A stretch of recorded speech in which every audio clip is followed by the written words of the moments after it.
जय हिंद जय भारत। मैं सहायक अध्यापक सुरेंद्र कुमार जिला अंबेडकर नगर से आप सभी लोगों के लिए लेकर आया हूं दीक्षा से एक और प्रशिक्षण, जिसका अवधि है 11 सितंबर तक आपको उसे पूर्ण करने हैं। और इस वीडियो को मैं पूरा आपको प्रशिक्षण नहीं दिखाऊंगा। को जो स्वयं का आकलन है भाग 5 जो है, जिसमें प्रश्नोत्तरी होती है, जिसका उत्तर आपको देकर सबमिट करना होता है, जिसमें गणित में आकलन का आपका स्वयं का आकलन है। ये केवल आपकी प्रश्नोत्तरी है।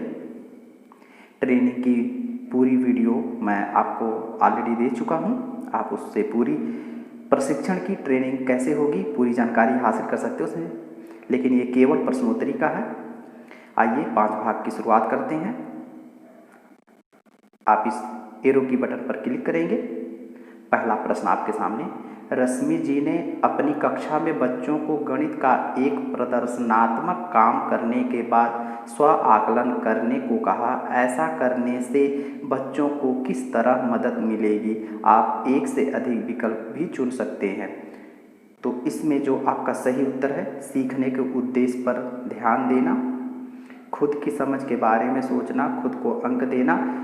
तो ये ऊपर के 2 और नीचे के 3, इसमें खुद को अंक देने में ये नहीं है। बाकी ऊपर के 3 ऑप्शन आप सीखने के उद्देश्य पर ध्यान देने में, खुद की समझ के बारे में सोचने और खुद की समझ को सुधारने और आकलन करने में आप इन तीनों ऑप्शन को चुनेंगे। इसके बाद आप सबमिट पर क्लिक करेंगे। जैसे सबमिट पर क्लिक करेंगे लिख कर आएगा आपका विकल्प सही है। यहाँ पर बता रहा है पहला, दूसरा और चौथा विकल्प सही है। इसके बारे में कुछ यहाँ डिटेल में दे रहा है, आप इनको पढ़ भी सकते हैं। अगर आपका प्रश्न गलत होगा तो आपको यहाँ पर बताएगा कि आपका विकल्प गलत है, आप पुनः प्रयास करें। एक बार आप और प्रयास करेंगे। अगर आपका प्रश्न फिर गलत हो जाएगा तो यहाँ पर लिख कर आएगा, जो हरे रंग का लिख के आ रहा है कि आपका विकल्प सही है, यहाँ लाल रंग का लिख के आएगा कि आपका उत्तर गलत है, और नीचे आपके सही उत्तर देके उसका कारण बताएगा और उसके प्रश्नों के उत्तर भी दे देगा। आप नीचे जारी रखे पर आप देख रहे हैं, यहाँ पर आप क्लिक करेंगे तो अगला प्रश्न आ जाएगा। प्रश्न नंबर 2, कार्य अनुसार फीडबैक की मदद से हम कौन सी अवधारणा के सीखने की प्रक्रिया सुधार सकते हैं? आप एक से अधिक विकल्प भी चुन सकते हैं। इसके तीनों ऑप्शन सही हैं। पूर्व ज्ञान वाली अवधारणा, सीखी जाने वाली अवधारणा, आगे आने वाली अवधारणा।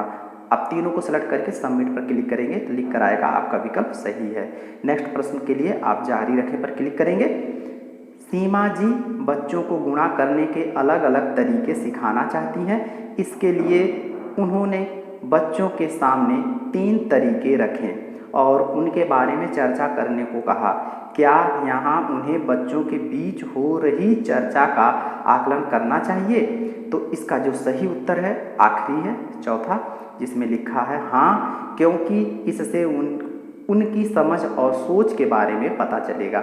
आप इसे टिक करेंगे और सबमिट पर क्लिक करेंगे तो लिख कर आएगा आपका विकल्प सही है। जारी रखें पर करके आप चौथे प्रश्न पे आ जाएंगे। सीमा जी ने बच्चों को उनके गुणा करने के तरीके कक्षा में आगे आकर सबके साथ बांटने को कहा। इसके बाद उन्होंने बच्चों को गुणा करने की प्रक्रिया पर फीडबैक दिया। ऐसा करना उन्होंने क्यों जरूरी समझा? तो इसका जो सही उत्तर है दूसरा है, प्रक्रिया की समझ के लिए। तो यहाँ पर आप क्लिक करके आप सबमिट करिए, आपका विकल्प सही है। नेक्स्ट प्रश्न के लिए आप जारी रखें पर क्लिक करें। प्रश्न नंबर 5, 4 स्कूलों के शिक्षकों ने आकलन करने के कुछ उद्देश्य बनाए। इनमें से कौन से उद्देश्य बच्चों की सोच का गणितीयकरण करने के उद्देश्य के साथ सही बैठेंगे? आप एक से अधिक विकल्प भी चुन सकते हैं। तो इसका जो सही उत्तर है तीसरा और चौथा है कि लंबाई मापन की समझ को रोजमर्रा की स्थिति में इस्तेमाल करना और लंबाई मापन की समझ को अन्य अवधारणाओं को समझने के लिए इस्तेमाल करना। तीसरा और चौथा ऑप्शन आप सेलेक्ट करें और सबमिट पर क्लिक करें। आपका विकल्प सही है। अगला प्रश्न जारी रखने के लिए आप जारी रखें पे क्लिक करें। प्रश्न नंबर 6, स्व आकलन और सहपाठियों के फीडबैक से कक्षा में किस तरह का माहौल बनेगा? आप एक से अधिक विकल्प भी चुन सकते हैं। तो इसमें आप देख सकते हैं कि इसमें क्या क्या होगा। दिए गए रूब्रिक को देखें, आपके अनुसार इस रूब्रिक में कौन सा स्तर गहरी समझ और दूसरी अवधारणाओं के लिए इस्तेमाल होने वाली समझ के स्तर को दिखाएंगे। आप एक से अधिक विकल्प चुन सकते हैं। तो इसका जो सही उत्तर है वो है तीसरा और चौथा। आप इन तीसरे चौथे को आप सेलेक्ट करेंगे और सबमिट पर क्लिक करेंगे। आपका विकल्प सही है, जारी रखें।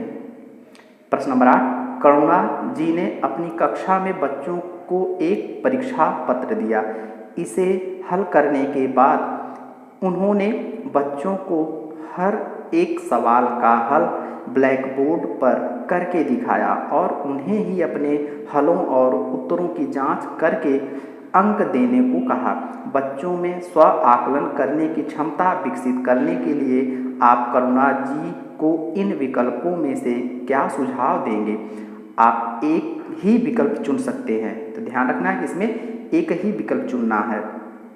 इसका जो सही उत्तर है वो पहला है कि अवधारणा की समझ, हल करने और सीखने की प्रक्रिया के बारे में सोचने का मौका दें। पहला ऑप्शन सही है। 8वें का पहला आप सेलेक्ट कर लेंगे, आपका विकल्प सही है, जारी रखें। अब आपका प्रश्न नंबर 9, कार्य पर फीडबैक, प्रक्रिया पर फीडबैक और स्वनियमित फीडबैक, इन तीनों तरह के फीडबैक देने से बच्चों में गणित सीखने का कौन सा स्वभाव विकसित होगा? तो इसका जो आप देखेंगे इसमें नीचे के, तो इसका जो सही उत्तर है गलतियों से सीखने का, अपनी सोच के बारे में सोच पाने का। तो इसके दूसरे और तीसरे ऑप्शन सही है, गलतियों से सीखने का और अपनी सोच के बारे में खुद सोच पाने का।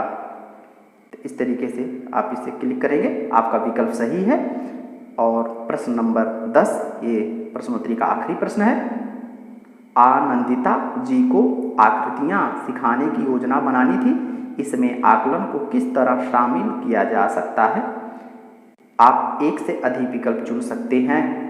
तो इसका जो सही उत्तर है वो है पहला, दूसरा, तीसरा। अवधारणा सिखाने के बाद समझ की जांच करने के लिए, दूसरा अवधारणा सिखाने से पहले सीखने की तैयारी की जांच करने के लिए, और तीसरा सीखने सिखाने के दौरान सीखने सिखाने की प्रक्रिया की जांच करने के लिए। ये तीनों ऑप्शन 1 से लेकर 3 तक सही हैं। आप सबमिट पर क्लिक करेंगे, धन्यवाद करके वीडियो की समाप्ति हो जाएगी और आपका प्रशिक्षण पूरा हो जाएगा। इससे पहले आप 1 से लेकर 4 भाग का प्रशिक्षण पूरा करेंगे। उससे संबंधित पूरी जानकारी मैं आपको अपनी अगले की वीडियो में दे चुका हूं। आप उस वीडियो को आप तक मैं पहुंचा भी चुका हूं, आप उसे देख सकते हैं। अगर आप उस वीडियो को नहीं पा रहे हैं तो आप मेरे YouTube के चैनल पर दीक्षा से संबंधित जो भी वीडियो बनी है उस प्लेलिस्ट में जाकर आप इस वीडियो को देख सकते हैं। और अगर आप मेरे चैनल को सब्सक्राइब किए हैं और बेल आइकन आपने अगर ऑन किया है तो आपको नोटिफिकेशन के रूप में भी हमारी वीडियो आपको मिल जाती होगी, आपके नोटिफिकेशन में भी शो करता है। तो आप किसी भी तरीके से आप उस वीडियो को देखकर अपना प्रशिक्षण पूरा कर लें। ध्यान रखें, यह प्रशिक्षण 11 सितंबर तक पूरा करने का निर्देश दिया गया है, तो उससे पहले आप इस प्रशिक्षण को कर लें, क्योंकि अब आपका दीक्षा और मानव संपदा दोनों आपस में मर्ज हो चुके हैं। आप जो भी ट्रेनिंग करेंगे ये ट्रेनिंग आपके मानव संपदा अर्थात सर्विस बुक में दर्ज होती जाएगी। तो आप लापरवाही ना करते हुए आप प्रशिक्षण को पूरा करें। मेरी शुभकामनाएं, बेस्ट ऑफ लक। जय हिंद, जय भारत, वंदे मातरम।